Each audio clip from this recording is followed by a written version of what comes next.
So, und damit herzlich willkommen bei Maximal Minimal. Mein Name ist Max und heute gibt es mal wieder ein Umbauvideo. Sogar mal im Weitwinkelformat, aber nur kurz für die Einleitung, weil ich weiß nicht, das sieht, glaube ich, nicht ganz so gut aus, wenn man es die ganze Zeit immer so filmt. Aber einfach nur, damit man es besser sieht, weil ich relativ nah mit der Kamera dran bin, dass ich das dann auch alles hier euch zeigen kann. Ich habe vor Weihnachten 2025 noch eine Lok gekauft, nämlich eine Pico Baureihe 232 in der Wechselstrom-Edition.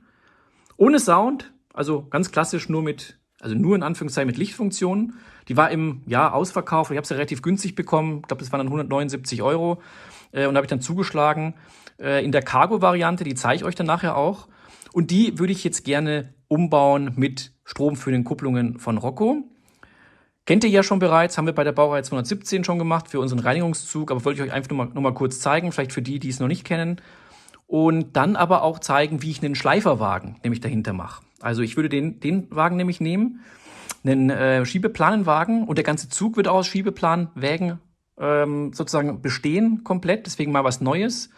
Und habe mir gedacht, die Baureihe 41, die Dampflok, unseren quasi mal Gütersonderzug, den ich immer habe, der eigentlich so in der Epoche 3 widerspiegelt, den würde ich jetzt dadurch ersetzen. Einfach Ludmilla passt, glaube ich, auch ganz gut, gerade mit den Waggons dann in der Oberpfalz. Habe das auch mal neulich ist auch schon ein bisschen her, in Schwandorf mal gesehen. Und deswegen der Güterzug-Typ und aber auch die Lok und sowas, das passt, finde ich, sehr, sehr gut. Deswegen habe ich gesagt, komm, das machen wir einfach mal gemeinsam. Und ich habe auch mal in den Kommentaren mitbekommen, ihr wollt auch mal ganz gern eigentlich im Rahmen von der Lokvorstellung eine Ludmilla haben. Aber jetzt habe ich gedacht, komm, jetzt zeige ich euch einfach in dem Video das ganze Thema Umbau, also mit der Hardware. Und dann in einem der weiteren Videos habe ich mir überlegt, würde ich das einfach in Rockrail, weil auch da gibt's wohl auf jeden Fall rege Nachfrage nach weiteren Tutorials, und das freut mich wirklich sehr, dann euch zeigen, wie man das ganz genau in Rockrail einpflegt, einen neuen Zug, und auch, wie man die Funktionen dann automatisch schalten kann. Das ist natürlich jetzt hier mit Lichtfunktion, das ist ja keine Soundlok. Das können wir dann in einem weiteren Video, wir können auch auf jeden Fall das Thema Sound nochmal beleuchten, aber einfach, wie man den Zug dann automatisiert dann auch auf der Anlage fahren lassen kann, wenn die Strecke und alles schon besteht. Und ich glaube, das ist eine runde Sache.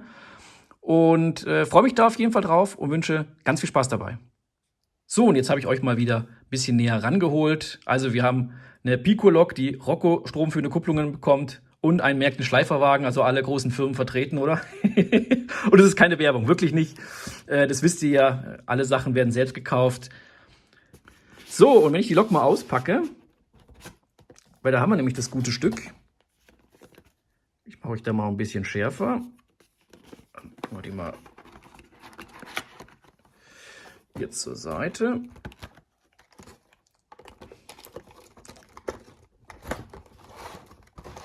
Die Lok habe ich aber schon mal ausgepackt, einfach zum Testen. Also deswegen, da ist es ja auch, soll es keine komplette Lokvorstellung sein. Wie gesagt, eher ein Umbauvideo. Aber ist wirklich ein tolles Modell. Von der DB Cargo mit Führerstandsbeleuchtung, Maschinenraumbeleuchtung. Und ich habe ja noch eine, auch in Verkehrsrot von Pico, mit sogar Graffitis.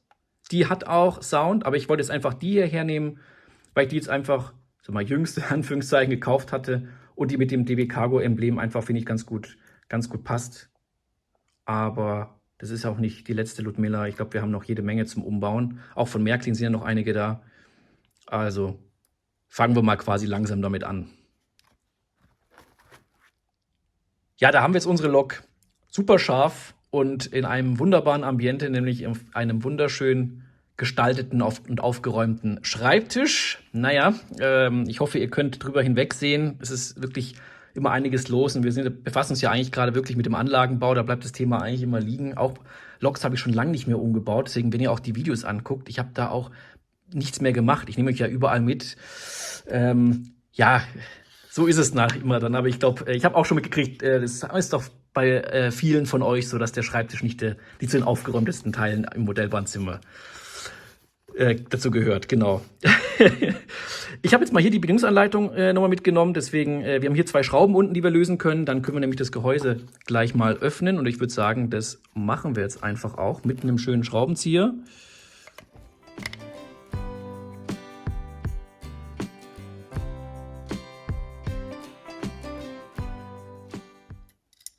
Da kommt die andere Schraube raus. Und so sieht das Ganze dann innen drin aus. Also wirklich ganz lustig, ganz gut gemacht. Hier mit dem Motor, mit dem Columna-Motor nachgebildet. Also deswegen sehr, sehr cool. Und jetzt geht es ja darum, dass bei den ganzen Thema stromführenden Kupplungen, wenn ihr das auch nachmachen wollt, also könnt ihr es gerne als Anleitung auch sehen. Vielleicht habt ihr auch andere Möglichkeiten. Wie gesagt, heutzutage mit den Pufferspeichern ist es nicht ganz so arg nötig, würde ich mal behaupten. Es hat Vor- und Nachteile, ganz klar. Ich glaube, das muss jeder selber wissen. Ich finde es, wie gesagt, ich finde es nach wie vor gut, weil ich auch viel auf dem Gebrauchtmarkt kaufe. Da gibt es nicht immer die Möglichkeit, dass auch ein, sagen wir mal, Pufferkondensator auch unbedingt reinpasst. Und finde es eigentlich eine angenehme Lösung mit den Schleiferwagen, auch wenn man dann sich ein bisschen vielleicht, ich sag mal, Flexibilität, sag mal, verbaut, weil man nachher ja feste Zugverbände hat. Aber auch ich habe extra mir eine Schaltung so gelegt von den Polen, von der stromführenden Kupplung, dass ich auch zum Beispiel die Ludmilla jetzt einfach an den Personenzug hinhängen kann. Also deswegen sind immer die gleichen Kontakte, die quasi angesprochen werden. Zeige euch das Ganze jetzt einfach auch immer hier auf einem Zettel. Da habe ich dann, das ist noch von den ganz, ganz Anfängen, 218 quasi war das dann der erste Umbau. Und da habe ich quasi dann oben, wenn man die Lok quasi dann, also wenn ich die Lok jetzt, sag ich mal, so hin tue und dann quasi hier gucke ich drauf und dann weiß ich hier, Schleifer ist links, Masse ist rechts. Und falls ich dann noch Innenbeleuchtung habe oder irgendwelche schaltbaren Sachen, habe ich Innenbeleuchtung links und Masse vom Decoder, also für die Innenbeleuchtung rechts. Das ist eine vierpolige Kupplung, die Rocco-Kupplung, kann man aber auch jede andere nehmen. Hat sich bei mir einfach bewährt, aber wie gesagt, ist überhaupt keine Werbung. Da nehmt ihr einfach, falls ihr überhaupt sowas macht, dann her, was ihr wollt. Und genau, deswegen, das hat bei mir immer alles gepasst. Und jetzt würde ich sagen, schauen wir uns mal die Lok nochmal an, wo wir denn auch die Lötpunkte setzen können. Beziehungsweise schauen so ein bisschen uns die Stromaufnahme an. Also wir haben hier den Schleifer. Deswegen haben wir hier auch das rote Kabel und ich hoffe, man kann es sehen. Hier ist der rote Ansatzpunkt und hier zweimal schwarz für linke und rechte Seite und genauso auch hier. Und da fehlt natürlich das rote Kabel. Ich könnte mir vorstellen, dass also ich bin jetzt nicht der Ingenieur, deswegen, dass vielleicht die Platine, also entweder es gibt eine eigene Platine fürs DC-System, also die Lok gibt es ja auch für Gleichstrom. Oder vielleicht kann man auch sogar die Platine universell hernehmen und man muss dementsprechend einfach die anders hinlöten. Könnte ich mir auch vorstellen. Deswegen haben sie auf jeden Fall, sagen wir mal, die Räder haben links und rechts dementsprechend den Schleifer, die einfach dann wahrscheinlich zusammengefasst werden auf der Platine. Genauso auch hier, um wenn man sagt, man hat Gleichstromsystem Plus und Minus auf die jeweilige Schiene zu legen, hat man auch dementsprechend schon die Räder-Schleiferkontakte. Und eben fürs Märklin-System kann man die einfach dann, wie gesagt, können wir vorstellen, zusammengefahren auf der Platine und dann hat man eben noch hier einen Schleifer für den anderen Pol. Also eigentlich ganz cool gelöst. Ich würde dann auch wirklich hier an den Schleifer ransetzen, da quasi ein Pol der elektrischen Kupplung, der stromführenden Kupplung vielmehr hernehmen und dann einfach eins von einem anderen. Wie gesagt, ich könnte mir vorstellen, dass es dann hier in der Platine zusammengeschalten ist, aber wir werden es dann sehen oder vielleicht auch über Jumper. Das habe ich jetzt nicht, das kann ich jetzt gerade nicht sagen. Müsste man nochmal die Bedienungsanleitung studieren, aber das ist ja erstmal völlig unerheblich, deswegen probieren wir das einfach aus. Wenn ich dann nachher merke, okay, hey, so ein Pol hat nicht gereicht, weil die sind doch nicht miteinander verschalten, was ich mir jetzt nicht vorstellen kann, dann kann man immer noch dann irgendwo vielleicht eine Lötbrücke sogar dann irgendwo anstreben, will es aber auch immer vermeiden, weil es kann auch dann, je nachdem wie es geschalten ist, zu Problemen führen, beziehungsweise ich sehe hier auch AC, vielleicht ist hier so eine Schraube letzten Endes sogar, die das Ganze nochmal anders handhabt, sozusagen, je nachdem wie dann die Bohrung unten ist oder sowas, oder ob da einfach die Schraube gesetzt ist. Deswegen spannend. Da bin ich, wie gesagt, nicht der Ingenieur, aber das macht auch nichts. Wir werden jetzt da sozusagen die Kupplung hinlöten und dann ist es doch eine schöne Sache. So, und ich würde sagen, als erstes packen wir einfach, bevor wir anfangen können zu löten, einfach unsere elektrische Kupplung aus. Wie gesagt, die kennt ihr von dem Umbauvideo für die 217er, die wir für den Schienenreinigungszug dann umgebaut haben. Hier noch mit Beiblatt. Und da sind dann immer 2 Stück drin. Wir brauchen auch 2, einmal eben für die Lok und einmal für den Schleiferwagen. Aber wie gesagt, mit dem Schleiferwagen kümmern wir uns dann im Nachgang. Und da seht ihr, wenn ich euch mal ein bisschen schärfer hier die Kupplung präsentiere, die 4 Pole. Und so sieht das Ganze doch schon mal ganz gut aus.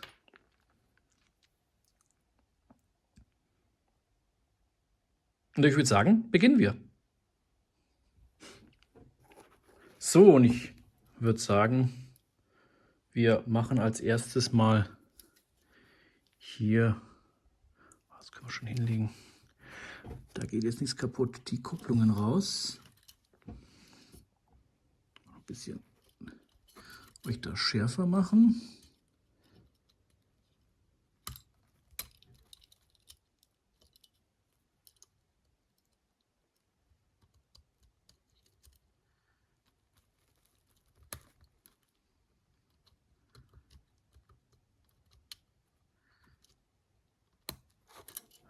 Einmal.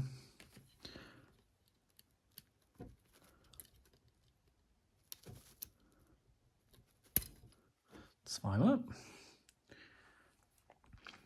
Dann brauchen wir bei der E-Kupplung, nämlich die wird ja oben, die wird so reingesteckt. Ich mache euch da mal wieder schärfer.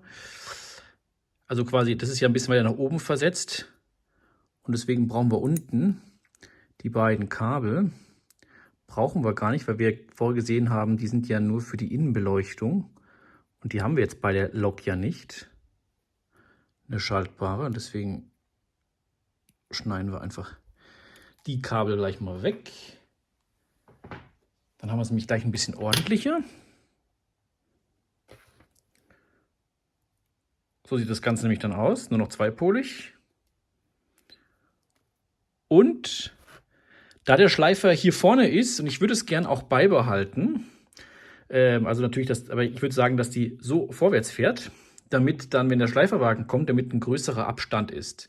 Also wir machen beim Schleiferwagen dann hier im ersten Drehgestell oder am zweiten dann haben wir einen schönen größeren Weg und nicht quasi Schleifer an Schleifer, dann ist es quasi eine viel, viel kleinere Fläche. Und deswegen würde ich die Kupplung hier reinmachen. Und die können wir auch einfach anklipsen. Gucken, dass wir nicht irgendwie einquetschen. Genau, und ich habe jetzt einfach mal das Kabel hier durchgezogen. Was mir nicht ganz so gefällt, ist sozusagen bei den Elektrokupplungen, da ist jetzt quasi so, das ist ein Guss, ich weiß nicht, ob man das sieht, sozusagen, das ist ja der Schneeräumer, der sich sozusagen, oder so, der untere Teil, nicht Schneeräumer, aber der untere Teil quasi, der bewegt sich komplett mit, ist nicht nur quasi dann der Nebenschacht und deswegen guckt jetzt das Kabel so ein bisschen hier raus. Ich würde es jetzt erstmal so lassen. Ich hoffe, ihr verzeiht mir da. Sonst, wenn ich merke, das funktioniert alles nicht so, sieht nicht so gut aus, aber die Funktion nachher passt, könnte man dann immer noch irgendwann mal später da Löcher direkt durchbohren. Ja, ich bin nun mal nicht so ein Fan. Erstmal, was ist, wenn dann die Lok, wenn man dann sagt, man möchte die doch nicht mehr haben, dann hat man da rumgebohrt. Und sieht ja dann hinten, sieht man gar nicht so arg, wenn dann der Wagen dran ist. Und der Vorteil ist, wenn die jetzt dann so ein bisschen sozusagen Bogen sind, es ist dann doch relativ flexibel, weil ich es hier oben auch noch durchgesteckt habe. Ah, ich weiß nicht, ob man das dann sieht. Also das Kabel ist dann quasi hier, kommt es hoch und wird dann hier einfach das wird einfach noch hochgesteckt. Kommt dann, hier sieht man so eine Schleife und das geht dann quasi nach hinten, habe ich es rausgemacht.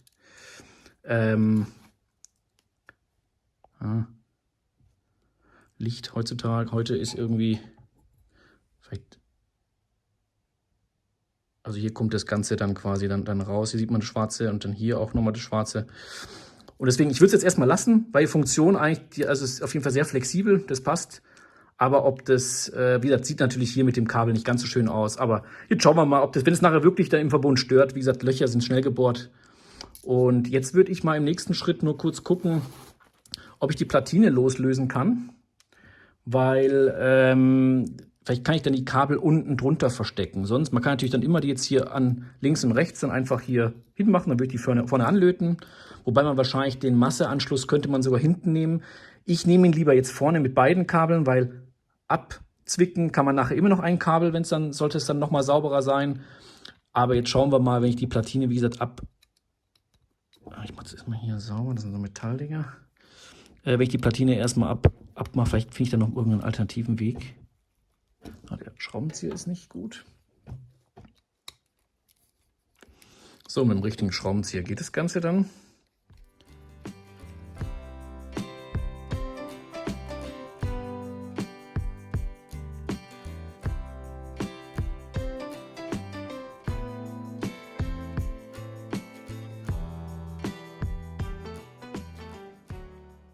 So, und jetzt habe ich hier die Kabel durchgesteckt. Auch geguckt, dass man die auf jeden Fall, wenn man dran zieht, also dass man dran ziehen kann, auch wenn es ein bisschen schwerer ist. Also dass man jetzt hier sieht zum Beispiel, ich habe jetzt das eine gezogen. Guck mal, dass ich nicht das Falsche ziehe, noch das andere. Deswegen, dass die nicht quasi irgendwo eingeklemmt sind. Also sind ein bisschen natürlich dann straff, also man kann es nicht ganz, ganz leicht ziehen, aber logisch, das ist natürlich die geringen Spaltmaße, das ist ja nicht dafür vorgesehen, dass man jetzt da Kabel durchzieht. Aber wie gesagt, extra so ein bisschen Luft gelassen, dass es möglich ist, dass nicht irgendeine Schraube zum Beispiel jetzt das reingedreht hat, dann könnte man zum Beispiel gar nicht ziehen und dann quasi dann Kurzschluss vielleicht dann mit passiert, weil ihr habt ja gesehen, hier zum Beispiel gibt es eine Schraube mit AC und DC, nicht, dass die dann vielleicht dann wo das Gehäuse ist nicht aus Metall, dass die nochmal irgendeine Funktion hat, quasi Strom leitet. Also von dem her, da muss man immer vorsichtig sein. Aber ich glaube, das ist so die saubere Variante, als es jetzt einfach oben aufzulegen, auch weil der Decoder vielleicht warm wird, deswegen muss ich zwar manchmal auch machen, gibt nicht immer so eine Möglichkeit, aber das hat jetzt hier, glaube ich, ganz gut funktioniert. So, jetzt warten wir ganz kurz noch, bis der Lötkolben heiß ist. Jetzt gucke ich mal, ich habe nämlich die auch extra richtig geschalten. Das heißt, wir haben jetzt hier dann den Schleifer.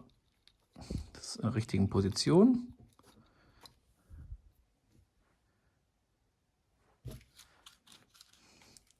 Gucken wir mal, ob es schon funktioniert. Das wäre schon mal. Ich nehme jetzt mal die große Spitze auch, ob das dann funktioniert. Sonst kleine kann ich immer noch nehmen. Ich brauche nur ganz, ganz wenig zum Vorverzinnen.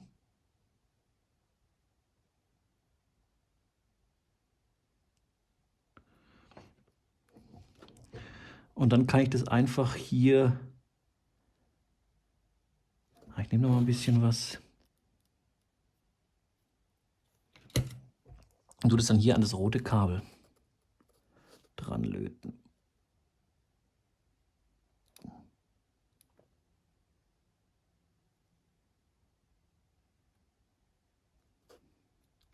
Einmal. Mal ganz kurz den Zugtest, dass ich jetzt das rote nicht abgelötet habe.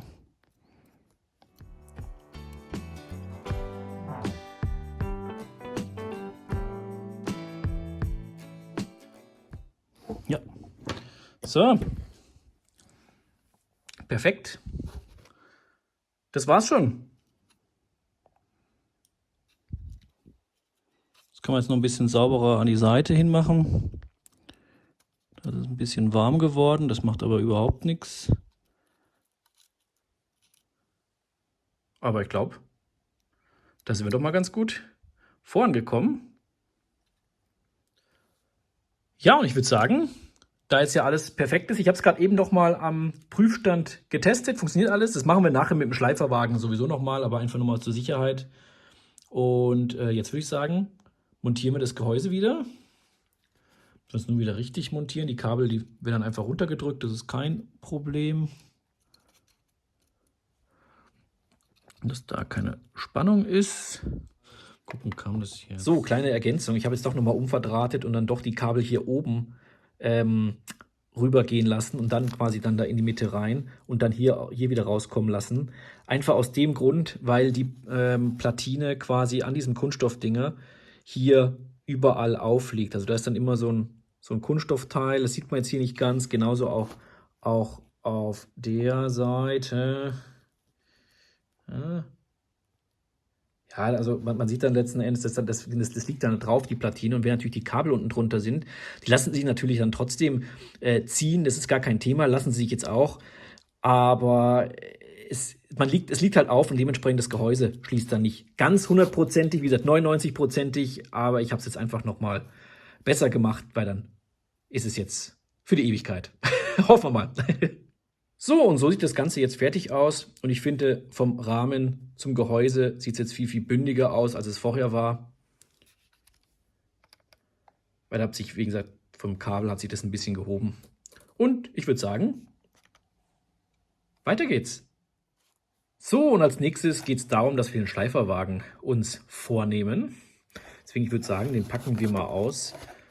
Den habe ich damals so gebraucht gekauft, auch mit dem Füllmaterial, also eigentlich ganz lustig.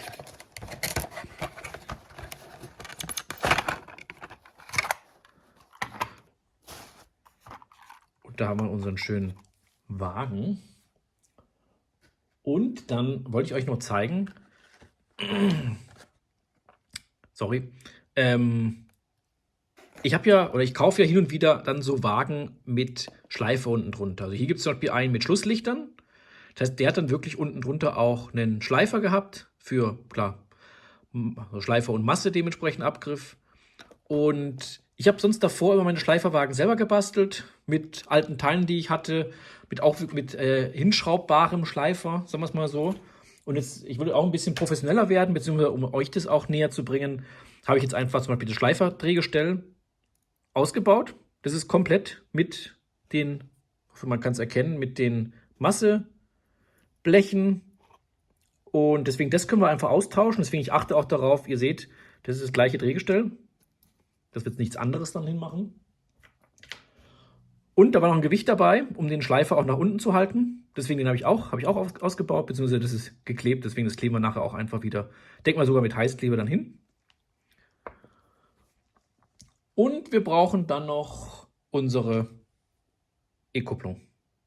Und ich würde sagen, das machen wir. Und ich würde auch sagen, wir brauchen da gar nicht mehr zu löten. Ich würde es sogar krimpen.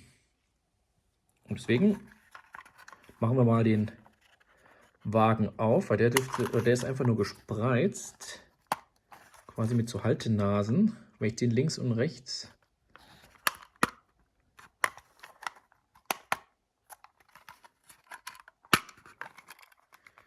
dann hier aufmache.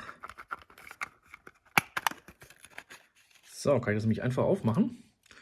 Und schon kommen wir ans Innere ran und mehr brauchen wir gar nicht.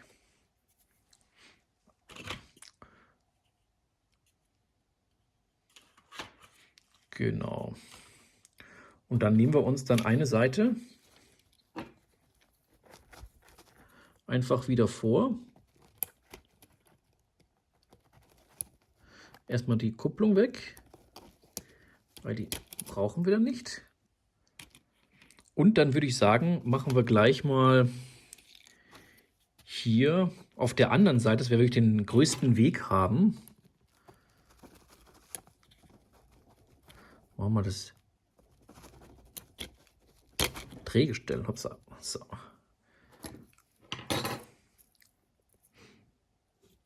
Mal gucken, kommen wir da durch? Da kommen wir natürlich jetzt so nicht durch. So, und ich probiere es mal mit dem richtigen Bohrer. Da ist natürlich auch die Halteplatte, die ist jetzt aus Metall. Deswegen, ich bin gespannt, ob ich das mit dem Handbohrer hinbekomme. Sonst mache ich es mit dem Metallbohrer, dass ich da jetzt quasi für die Kabel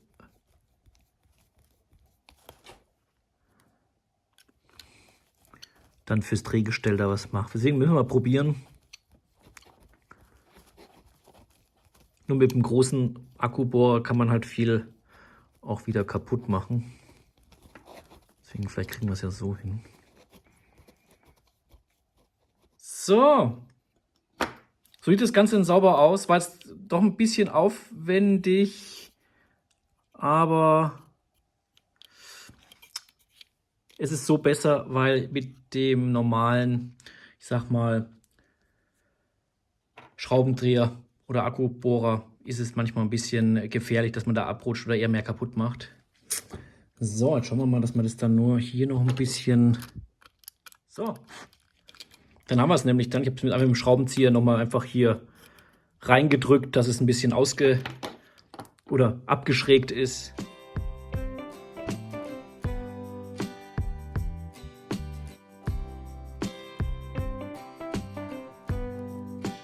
So, jetzt mit Geduld und Spucke. Genau, und deswegen, man sieht jetzt hier, es ist wirklich genau gleich, dreht sich gut. Und dann haben wir den Teil dann schon. Und genau, jetzt haben wir hier unsere E-Kupplung. Die habe ich schon abgelenkt, also ein bisschen was weggenommen. Wobei man könnte wahrscheinlich noch um einiges mehr mit wegnehmen, merke ich gerade. Und die schon mal hinten nochmal abisoliert, ein bisschen länger, weil wir werden das Ganze krimpen. Und jetzt stecke ich die einfach natürlich wieder hier in den Kupplungsschacht hinein. Und drösel das Ganze dann hier durch. So, jetzt können wir den Rest alles oben machen.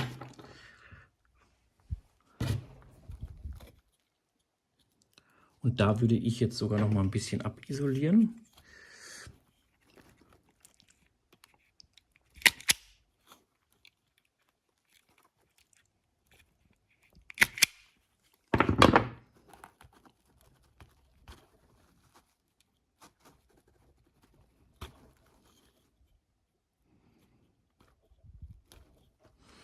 Und dann haben wir hier wieder, wenn wir Krimpmaterial hier nehmen, die passenden Stecker, die wir uns einfach rausbrechen können.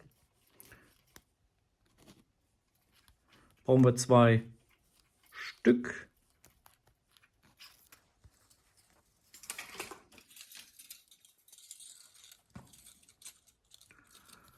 Genauso auch 2 so Hülsen, wo man die Stecker rein können.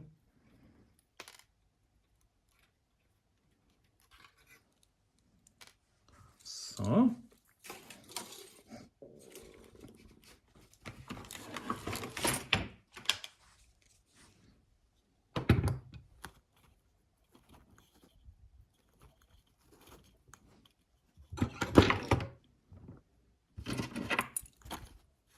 Ist mir noch ein bisschen zu lang. Ein bisschen weg. Und dann, wenn ich mal auf die Krimpzange gehe, dann kann ich das hier auf die 3 einspannen. Einfach schon so reinlegen quasi, bis es so einrastet. Ich hoffe, ihr seht's. Und dann quasi das erste Kabel, wir fangen mal mit dem Schleifer an, mit Rot. Das dann einfach, ich guck mal, dass es einigermaßen scharf ist. Dann hier reinstecken.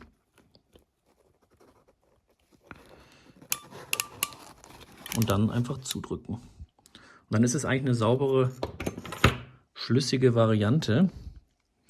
Das gleiche machen wir jetzt mit dem zweiten auch. Also Krimpen kann ich euch auch wirklich empfehlen. Also das macht bei manchen Varianten wirklich Sinn, weil man könnte natürlich jetzt auch das Ganze, ich habe es euch früher gemacht. Das ist das andere Drehgestell runtergerollt. Habe ich früher auch immer natürlich gelötet und dann einfach mit einem Schrumpfschlauch das Ganze gemacht. Es geht genauso, also deswegen, aber ich muss sagen, ich vermeide dann das Löten, weil also das ist ja viel, viel entspannter. Und ich kann es sogar nachher wieder, wenn ich das Drehgestell warten muss, aus irgendeinem Grund auch, kann ich die Stecker einfach lösen. Also von dem her ist es nicht verkehrt. So, und dann gibt es nämlich schöne passende Stecker.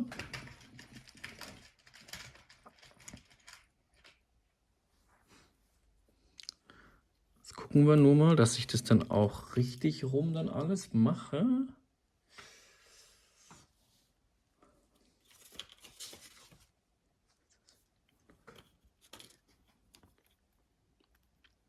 Hier so schwarze Steckerchen. Und ich kann mal gucken, genau, das war schon richtig rum. Die kann ich dann einfach, bis es einmal so ganz kleinen Klack macht. Das hört man, glaube ich, ganz schlecht, aber dann ist es quasi hier so ein Stecker. Mehr ist es dann gar nicht. Und das gleiche können wir jetzt auf der anderen Seite genauso machen. Das habe ich wirklich einiges wegmachen können. Und dann stecken wir das zusammen. Mehr ist es gar nicht, aber das kriegen wir versteckt. Vielleicht mache ich da gleich noch ein bisschen Kleber dran. Und dann haben wir noch hier dieses Gewicht. Und das klebe ich am besten hier so hin. Ich würde aber sogar, um an diese Feder zu kommen, das mit doppelseitigem Klebeband machen. Mit Isolierband, damit der Schleifer auch immer unten bleibt, gerade beim Überfahren von Weichen. Und dann würde ich das einmal hier drunter machen.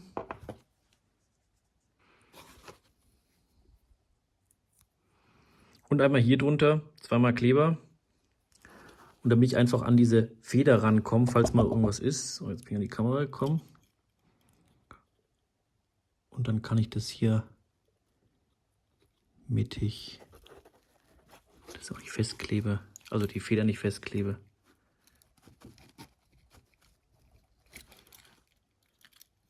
Ja, das sieht doch gut aus.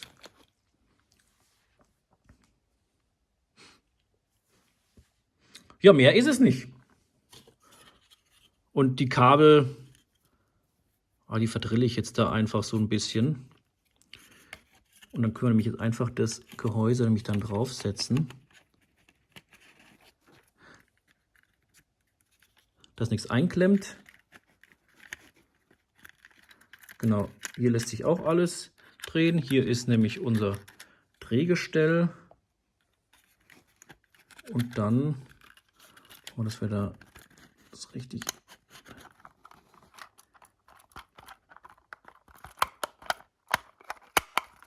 So, ist klack gemacht. Und nochmal klack gemacht und das war's. Haben wir unseren Schleiferwagen.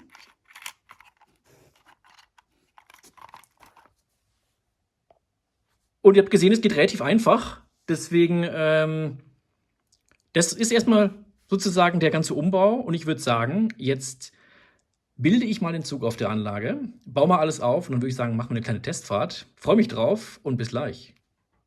So, und dann würde ich sagen, nehmen wir unsere schöne Ludmilla.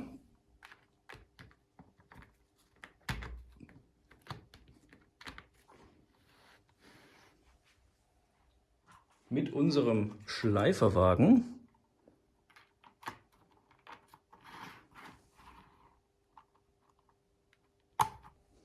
Perfekt. So, dann habe ich noch ein bisschen in der Sammlung gesucht und bin fündig geworden mit ein paar Schiebeplanwagen. Und zwar einmal in der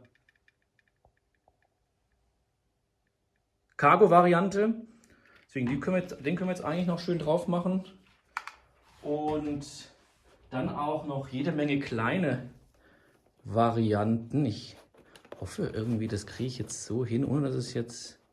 Also einmal in VTG und einmal in DB Schenker Ausführung, also zweimal jedenfalls. Deswegen, da können wir auch mit VTG, weil die halt blau sind, könnte man jetzt noch ein bisschen Farbe reinbringen. Das nicht ganz rot ist, wobei ich wollte das Ganze rot machen. Dann habe ich nochmal gebraucht, das ist auch schon ewig her, kam damals bei mir so an, aus einem Startset. Das dürfte nämlich dann, genau, 47031 sein. Deswegen da haben wir auch noch lange. Also von dem her können wir da mischen.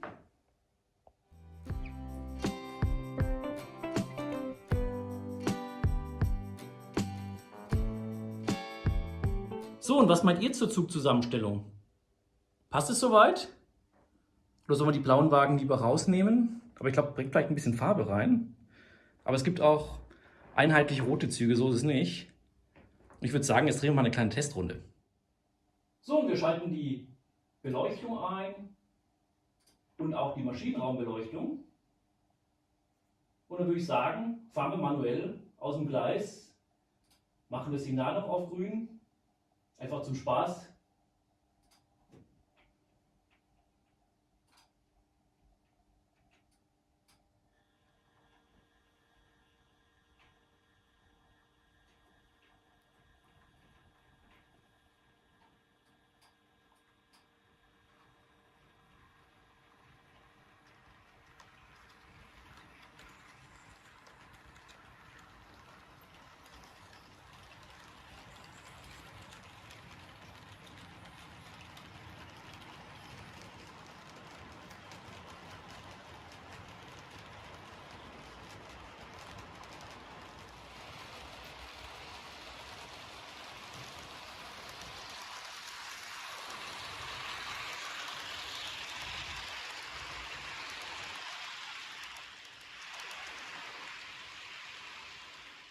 Ja, also wirklich ein toller Zug. Gefällt mir wirklich sehr, sehr gut. Und irgendwie auch typisch Oberpfalz. Also was heißt typisch Oberpfalz, aber zumindest hier schon gesehen. Und ich weiß nur nicht, ob Schiebeplanwägen noch mit Railion oder Railion, ich weiß nicht, wie man es ausspricht, ob es da noch Güterwägen gibt, die mit der Aufschrift sind. Wobei, man muss dazu sagen, ich habe sogar einen Airhouse-Güterwagen, also so einen Hochbordwagen gesehen mit alten DB-Kicks, also Deutsche Bundesbahn. Emblem. Also deswegen muss man auch dazu sagen, ich glaube, nichts ist unmöglich. Von dem her ist er, glaube ich, schön bunt. VTG-Wagen habe ich hier, glaube ich, auch noch nicht gesehen, also Schiebeplanwegen. Aber so ein bisschen die Mischung macht's. Ich glaube, es ist echt gut geworden. Und jetzt will ich euch mal noch zeigen, was die Vorteile sind, wenn man einen Schleiferwagen hat. Und da habe ich jetzt einfach mal so einen Zewa hingelegt. Und jetzt würde ich sagen, starten wir mal die Lok. Ich muss nur gucken, dass der Schleifer nicht unten drunter dann geht. Deswegen, ich muss sie ein bisschen hochheben, dass der Schleifer dann da oben drauf ist, weil sonst geht er nämlich immer runter.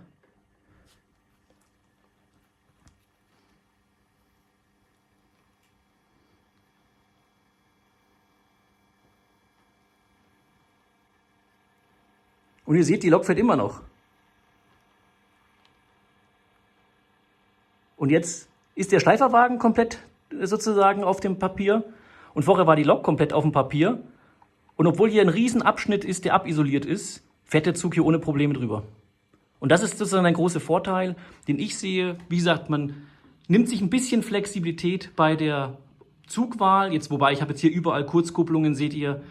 Deswegen, ich kann jeden Zug dann zusammenstellen und ich kann auch an die Ludmilla dann andere Wägen, die ich dann habe. Ich kann auch Personenwägen zum Beispiel einfach hinmachen. Das ist gar kein Thema, weil ich habe immer die gleiche Polung. Die ist immer gleich. Und deswegen verbaue ich mir da relativ wenig Flexibilität. Aber klar, jetzt zum Rangieren, wenn man jetzt automatische Entkupplungsgleise vor allen Dingen hat, dann ist es schwierig. Aber auf einer Automatikanlage, wie ich finde, also das ist nur meine Meinung, finde ich das nicht ganz so schlimm. Ich habe zwar hier Rangiergleise theoretisch, wo ich dann auch spielen könnte, aber mit einer automatischen Telex zum Beispiel kann man das immer machen. Und es gibt einfach dann feste Zugverbände bei mir und ich finde es eigentlich eine coole Sache. Und deswegen, da ist dann Betriebssicherheit bei mir, ist dann fast an erster Stelle, dass einfach alles funktioniert. Das ist mir wichtig, aber das macht bitte jeder selber, wie er möchte. Und deswegen, jetzt habt ihr mal gesehen, wie man so eine Lok umbaut, beziehungsweise das kennt ihr wahrscheinlich schon, aber auch, wenn man den Schleiferwagen dahinterher baut, also wie man das baut und was das für Wirkungen hat. Und hoffe, euch das Ganze gefallen. Und ich würde sagen, wir sehen uns dann quasi hier zu einem zweiten Teil in einem der nächsten Videos, wie wir den Zug dann in Rockrail einarbeiten. Also wie wir den einpflegen, also wirklich Lokomotive, dass wir dann wirklich die automatisiert fahren lassen können, beziehungsweise auch die Zugzusammenstellung. Weil wir wollen auch gucken, was bringt denn zum Beispiel ein Zug in Rockrail. Und dann auch, wie wir Funktionen automatisch schalten lassen können, etc., dass wirklich alles voll automatisiert fährt, weil jetzt haben wir ja alles manuell gemacht. Und da freue ich mich drauf, euch auch mitzunehmen und wünsche euch aber erstmal einen wunderschönen MOBA-Sonntag. Macht's es gut und bis zum nächsten Mal. Gell? Tschüss!